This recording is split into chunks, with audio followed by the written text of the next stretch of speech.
con lo que nos preocupa, en especial en Europa. Días difíciles se enfrenta la primera ministra británica Theresa May. El Parlamento nuevamente rechazó un rescate del Brexit, ¿no? Lo que ella estaba proponiendo, y en paralelo, renunció al gabinete de la ministra encargada de la relación con el poder legislativo.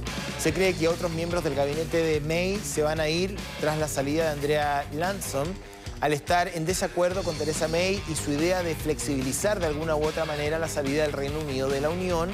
Los partidos de la Cámara de los Comunes piden la renuncia de la primera ministra, la disolución del gobierno. Ya no la consideran una interlocutora válida. Las horas para May están absolutamente contadas. De hecho, versiones de la prensa británica aseguran que sería este viernes el día en que May va a poner su cargo a disposición de la reina, dejando atrás meses de negociaciones con Bruselas para alcanzar un acuerdo de salida. Ahora, se abren una serie de interrogantes. Si no es May, ¿quién puede llevar adelante las negociaciones? Todo vuelve a cero. ¿Tiene el laborista a quien vemos, Jeremy Corbyn, suficiente capital político para poder llevar adelante un proceso tan complejo? ¿Hay alguien que la pudiese reemplazar dentro del Partido Conservador? Bueno, la verdad es que son preguntas muy amplias. Vamos a intentar contestar algunas de ellas durante nuestro programa.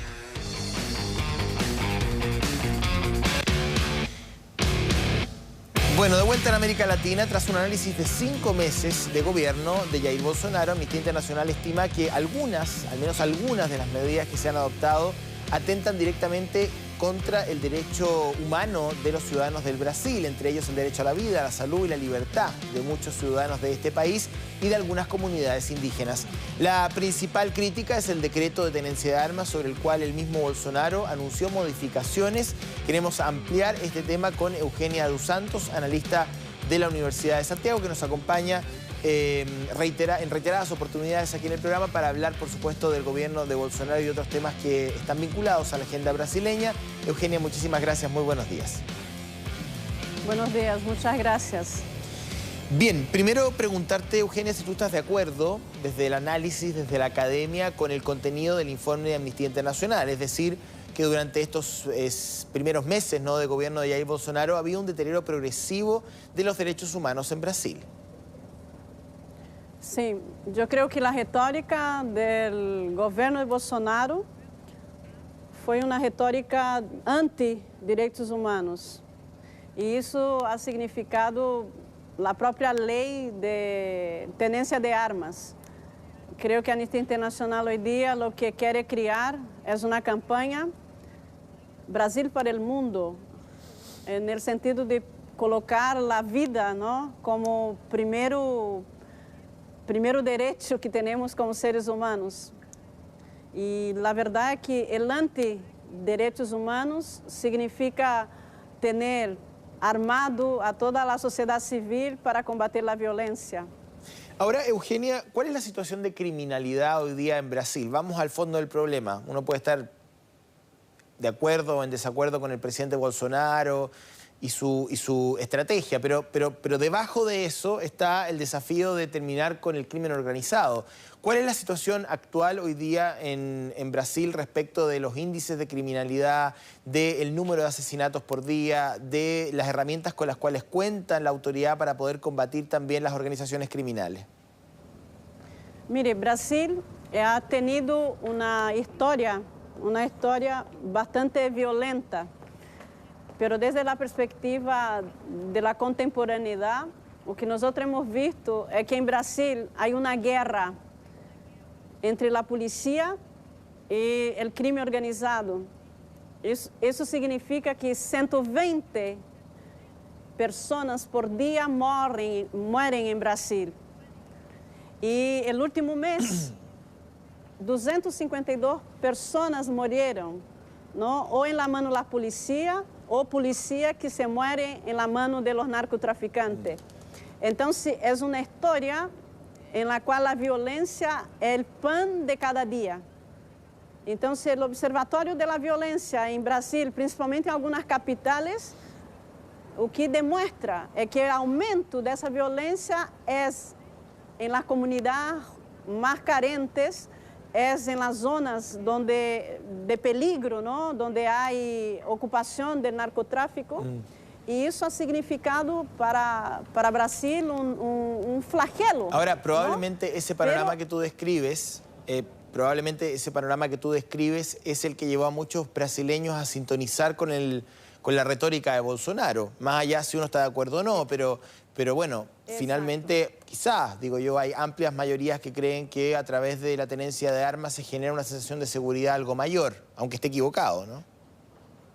Exato, exatamente. Foi com esse discurso de combater a violência, que delinquente é bueno, delinquente é morto, que Bolsonaro logrou acaparar a atenção de uma grande parte da população que se sente totalmente inseguro. Ou seja, o que Bolsonaro quis mostrar à população era que, através das armas, podia ter certa segurança.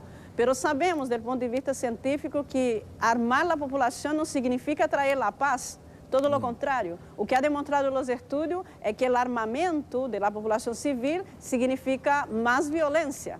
Então, o que há que compreender desde o ponto de vista constitucional é que armas significa técnica, armas significa peligro. E nós não podemos armar o cidadão comum com armas, pois isso não vai levar a que o cidadão comum pueda enfrentar a delinquência. A delinquência é enfrentada por...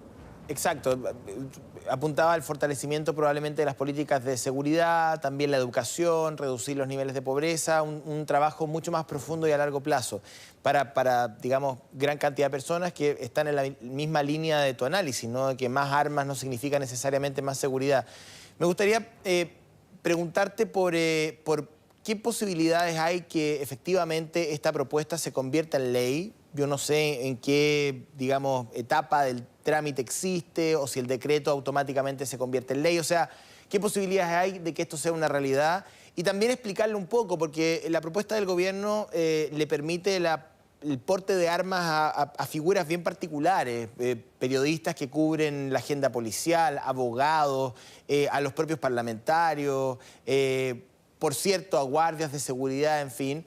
Y hace una modificación diciendo, bueno, ok, no van a poder portar todo tipo de armas, sino que lo vamos a limitar a armas cortas, que se llama. O sea, vamos a dejar fuera todo lo que son fusiles o armamento de guerra, lo cual desde mi punto de vista es una cosa bien boba, porque una arma es un arma y mata igual. Pero, en fin, el presidente trató como de suavizarlo de alguna manera y decir, bueno, vamos a permitirle a este grupo de personas que cumplen roles de alto riesgo que porten armas cortas y no tengan acceso a armas más pesadas, digamos. Ok, mire, la verdad es que el decreto que Bolsonaro firmó el 7 de mayo fue totalmente criticado, tanto por los juristas como por la sociedad en general. ¿Qué significa eso? Que Bolsonaro tuvo que retroceder em alguns pontos. Quais são os pontos? Por exemplo, que as armas, tanto os fuziles como as carabinas, que são os revólver, seriam vigilados por el ejército para saber se os cidadãos de bem e preparados poderiam utilizar uma ou outra arma. Também estou de acordo contigo que uma arma é uma arma, seja de potência ou não potência. Pero outro ponto do decreto de Bolsonaro é que os produtores rurais, nas zonas mais violentas do Brasil, também poderiam utilizar armas dentro de sua propriedade, mas agora no decreto de Bolsonaro seria fora da propriedade. Em la Constituição brasileira se diz que solamente as pessoas idôneas podem utilizar armas, mas essas pessoas idôneas têm que passar por um registro.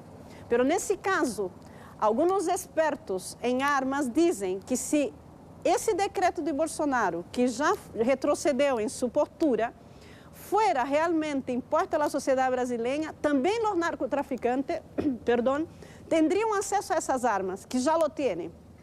¿Ya?